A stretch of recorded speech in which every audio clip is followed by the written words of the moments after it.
पूरे देश में आज होलिका दहन का त्यौहार मनाया जाएगा और कल जो है होली मनाई जाएगी। और इसी मुद्दे पे हम बात करेंगे एक महान ज्योतिषी जो हैं राजेंद्र जी, इनसे हम बात करना चाहेंगे और इनसे बात करके अपने दर्शकों को मैं बताऊंगा कि किस तरह से त्यौहार यह मनाया जाता है और ख़ास तौर से होलिका दहन जब होता है तो उस दौरान जो है क्या क्या चीज़, क्या क्या उपाय भी करना चाहिए। राजेंद्र जी, मैं आपसे जानना चाहूँगा कि आज होलिका दहन है, तो होलिका दहन की शुरुआत जो होती है शाम को होती है, लेकिन कहा जाता है कि भद्रा में अग्नि नहीं देना चाहिए, उसके दुष्परिणाम होते हैं। तो आप हमारे दर्शकों को बताएं कि क्या क्या चीज़ उपाय होते हैं। देखिए हरीश जी, बहुत अच्छा सवाल है। आज होलिका दहन कहा जाता है कि बुराई पे जो है वो अच्छाई की जीत का पर्व माना जाता है। और होलिका दहन एक ऐसा है कि कथा तो आप सारे लोगों को पता होगी। कहा जाता है कि ये जो पर्व होता है बहुत ही पावरफुल पर्व होता है। और यहाँ पर जिन हरी जी ने जैसा कहा कि भद्रा, तो वही उसी के लिए मैं बताना चाहता हूँ कि भद्रा एक ऐसी चीज़ होती है कि यदि आप भद्रा के अंदर होलिका का दहन करते हैं तो सिर्फ आप पर ही नहीं, लेकिन जो पर्यावरण होते हैं उसके लिए भी हानिकारक माना जाता है और उसके विपरीत परिणाम देखने के लिए मिलते हैं। ताकि ऐसे होने पर बाढ़ आ जाती है, अचानक से कुछ न कुछ परेशानी आ जाती है, वहाँ के लोगों को रोगग्रस्त हो जाता है। तो इसका विशेष ध्यान देना चाहिए हमको कि भद्रा में होलिका दहन नहीं करना चाहिए। अब भद्रा की पूंछ होती है और भद्रिका का जो होता है मुख होता है। तो कहा जाता है जब मुख का जो बेला होता है उसके अंदर हमें भद्रिका में दहन नहीं करना चाहिए। जब पूंछ की बेला आती है तो पूंछ में हम भद्रिका कर सकते हैं। और ये जो मुहूर्त है, मैं कहना चाहता हूँ कि जो भद्रिका का मुख का मुहूर्त जो देख रहा हूँ मैं, वो 8:14 से 10:22 तक है। तो इसमें होली आपको नहीं जलानी चाहिए। और दूसरा भद्रिका का पूंछ का मुहूर्त है 6:57 से 8:14 तक है। तो कुल मिलाकर के अगर भद्रिका का मुख देखें तो 10:22 है। तो जो शुभ मुहूर्त निकल के आया है वो 11:26 है दोस्तों। 11:26 से 12:48 का ये जो शुभ बेला है, इसके अंदर अगर होलिका का दहन होता है तो आप मान के चलिए कि आप सारे लोगों को वहाँ के वातावरण में बहुत अच्छाई होगी, वहाँ के लोगों को प्रॉस्पेरिटी आती है और वहाँ के लोग बहुत ही अच्छे तरीके से आरोग्य की प्राप्ति भी होती है। तो इस मुहूर्त में आपको होलिका का दहन करना चाहिए। अच्छा, दूसरा सवाल मेरा ये है राजेंद्र जी कि देखा जब होलिका दहन होता है तो उस दौरान जब उनको अग्नि दी जाती है तो क्या विधि होनी चाहिए?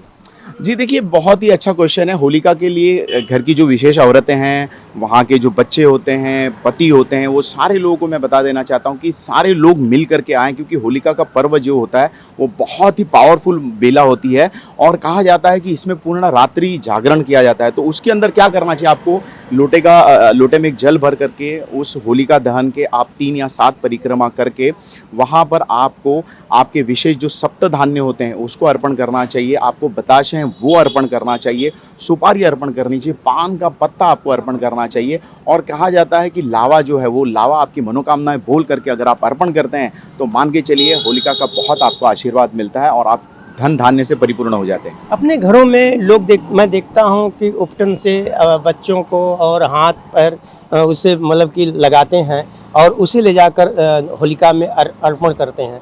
इसका क्या महत्व है?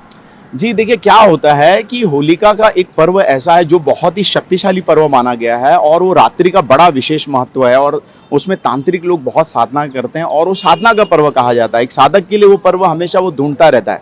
तो होलिका एक ऐसा है कि यदि आपकी जो ऑरा है, 7 चक्र हैं, उसके अंदर बहुत नेगेटिव एनर्जी आ जाने की वजह से जो उपटन लगाने से वो उपटन के अंदर वो नेगेटिविटी आ जाती है और वो उपटन लेकर के जाकर के आप होलिका में अगर आप अर्पित करते हैं तो मान के चलिए आपके जो भी नेगेटिव फोर्स है वो होलिका में जलकर खाक हो जाते हैं और आपको आरोग्य की प्राप्ति होती है और संपदा आपके घर पर आती है। एक सवाल मेरा ये है कि लोग अक्सर मैं देखता हूँ कि वहाँ से अग्नि या वहाँ से नारियल जो होलिका में अर्पण किया जाता है उसे लेकर के अपने घर जाते हैं, तो उसका अपने आप में क्या महत्व है? देखिए, कहते हैं ना कि ये सिद्ध मुहूर्त होता है और सिद्ध मुहूर्त में यदि आप कोई भी, जैसे भगवान शिव तो 365 दिन है मंदिर में, लेकिन श्रावण मास में उनकी विशेष पूजा की होती है, महाशिवरात्रि में की होती है। विशेष होता है हरीश जी की मेन है कि वो समय का बड़ा इंपॉर्टेंट होता है। यदि आप होलिका में जो भी एनर्जी, कॉस्मिक एनर्जी आ करके वहाँ पर आपने जो भी दहन किया है, वो एक पॉजिटिव सकारात्मक रूप में बदल जाती है, तो उसकी जो भी चीज़ें होती है वो अमृतमय कही जाती है। तो वो सारी चीज़ें लेकर के जा करके अगर आप उनकी राख भी लेकर के जा करके आप अपने घर पर स्थापना करते हैं, तो मान के चलिए कि आपका कल्याण हो जाता है और पूरा 1 वर्ष तक आपको धन संपदा, आरोग्य की प्राप्ति होती है और आपके शत्रु भय से भी आपको बाधाएं दूर होती है। एक बात हो गई होलिका दहन की, और दूसरे दिन होली है। होली में एक क्या मैसेज देना चाहेंगे आप, और किस तरह से होली का त्यौहार मनाना चाहिए, और अपने घर में जो देवता है, जो मंदिर है लोगों के घर में, उसकी पूजा अर्चना किस तरह से करनी चाहिए? जी, बहुत ही ये आनंद का हमारा त्योहार होता है, पर्व होता है। इसमें मैं कहना चाहता हूँ आपके जो भी कुल देवता हैं, उनकी पूजा आराधना विशेष आपको करनी चाहिए, क्योंकि कुल देवता आपके रक्षक होते हैं।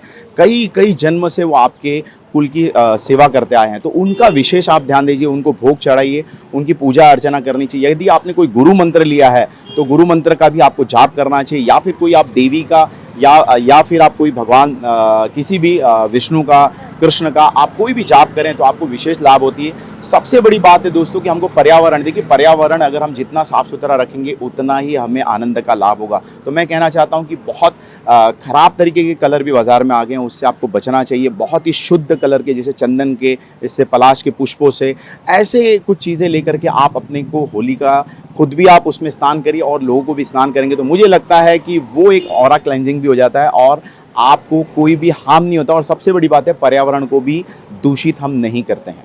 तो आपने देखा कि ये थे ज्योतिषी राजेंद्र जी, जिन्होंने ऑन टीवी के दर्शकों को बताया कि अगर होलिका दहन है तो उसमें क्या क्या चीज़ करना चाहिए, किस तरह से पूजा अर्चना करना चाहिए, और वहीं होली का त्यौहार जब होता है तो अपने घरों में जो भगवान विराजमान हैं उनकी पूजा अर्चना किस तरह से करनी चाहिए। ऑन टीवी न्यूज़ के लिए कैमरामैन बाला के साथ हरीश तिवारी।